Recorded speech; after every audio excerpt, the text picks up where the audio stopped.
I the asshole for refusing to help my stepsister with her house purchase and telling her and my stepfather that it's because of how they treated me as a child? I'm 29F. When I was about 10, my mom married my stepfather. I have an older brother Luke who was 15. My stepfather had Amy and Ada who were 12 and 11.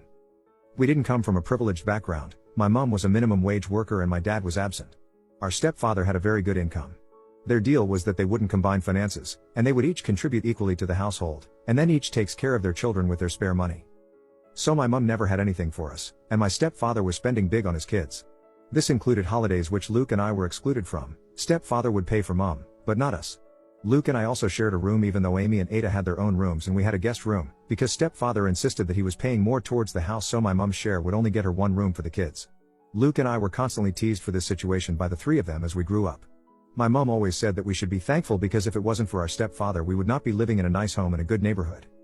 Anyway, Luke and I became determined to be able to take care of ourselves so that we wouldn't need to take nonsense from anyone. We have both done quite well with our careers and finances and we are in a very good place. Since turning 18 and moving out, my relationship with the three of them has been very limited. I wouldn't call us friends, but we can exist peacefully if we are in the same place. I visited my mom recently and my stepfather mentioned that Amy wants to buy a house now that she's pregnant. He asked me if